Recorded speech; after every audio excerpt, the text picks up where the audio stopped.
Is there? Jeff, you there? Yeah, we're here. Coach, can you hear us okay? I can hear everyone. How you doing? We're doing great. We'll go ahead and get started with you, and then we'll open up the questions. Yeah, afternoon, everyone. Just wanted to talk about something real quick. As you can see, this shirt here, something that we're spreading throughout the organization, Grizz Votes. Hopefully you can see some of the words on here. It's a campaign that the Memphis Grizzlies started back in January to really kind of focus on voter education, voter participation. This is something that started back in January, but even now, over the next 2.5 months, are going to really rev up with the election in November. And I just wanted to read off a couple of things that are really keys to this campaign. As you can see down at the bottom, hashtag Grizz Votes. Number one, voter registration. The last day to register for the November election is October 5th, 2020. Absentee or mail-in ballots. Number two key. The last day to request an absentee ballot in Tennessee is October 27th, 2020. Third key, in-person voting on election day or early voting. General election is November 3rd, and we are encouraging everyone to do their part and come out and hopefully get a high turnout with voters. And the last thing, number 4, is a call for poll workers. Obviously, with this pandemic, there's a major need in the increase of poll workers. Obviously, there's health concerns out there, but hopefully we can do our part to help Shelby County polling locations and get a great turnout with poll workers, because at the end of the day, where real change happens is through the polls and through voting. So it's a great campaign. Hopefully we can get everyone behind the city, the state, throughout our country to go out there, exercise their right to vote, and make a difference. Thank you. Thanks, Coach. We'll go ahead and open up for questions, starting with Drew Hill. Hey, Taylor, a lot has been made of the learning experiences that you guys can get in the bubble. Is it harder to maximize the learning when you don't have everybody available player-wise? And what sort of adjustments have you made to make sure that you can maximize that amount of learning in a short period of time? Yeah, Drew, I mean, learning's the key right now, obviously with what we're going through. But, you know, the two parts to your questions, I'll say, you know, no matter who we have out there, it's great learning. You know, the game experience, you know, the film takeaways that we get, as I always talk about, constantly trying to challenge our standard of play. And, you know, as I hit the team today, we haven't played our best basketball yet.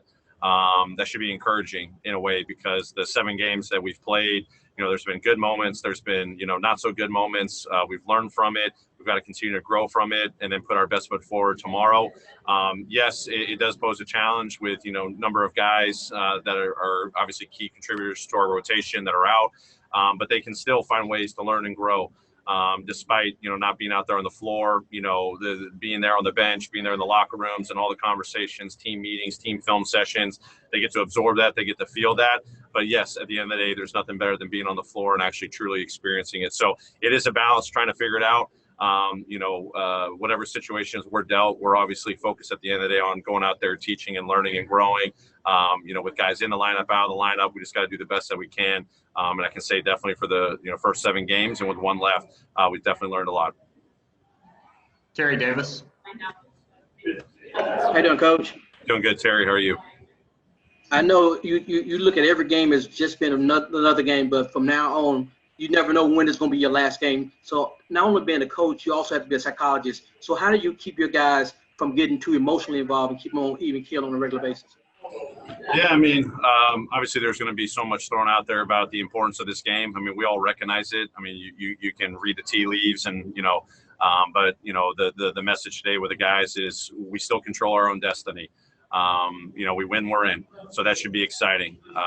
You know, to just go out there, know that we can control our effort, our execution, attention to detail, how hard we play, how good we play. If we can put our best foot forward and give ourselves a great shot, we can definitely live with the result.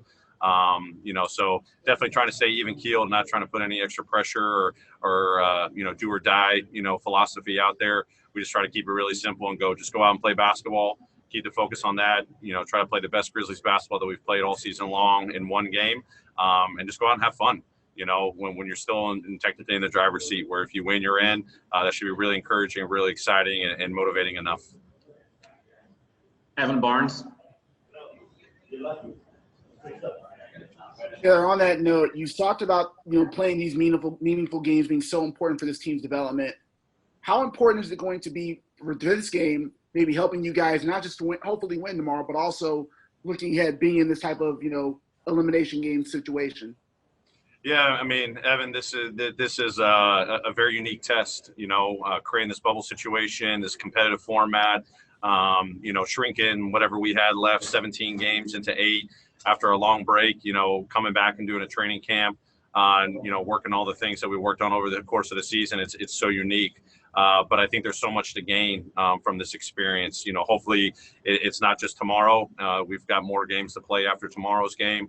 But even thinking about the long term, as I say, what we focus on every single day is, our standard, how we approach the game, how we work to get prepared for the game, how we execute the game, and how we play, obviously on both ends of the floor.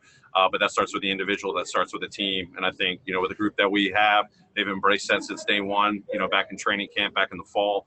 And to have this kind of on a, larger scale, but a smaller sample size, it's so beneficial for us. Hopefully it's all things that can lead to, better play, hopefully a better result tomorrow's game against Milwaukee and beyond. But then even thinking to the future, for these guys to get this opportunity, and including myself, first-time head coach, I've grown so much for this. I recognize the things that I can get better at.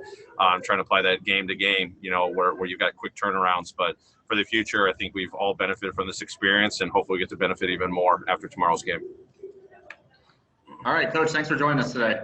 Thanks, everybody. Take care.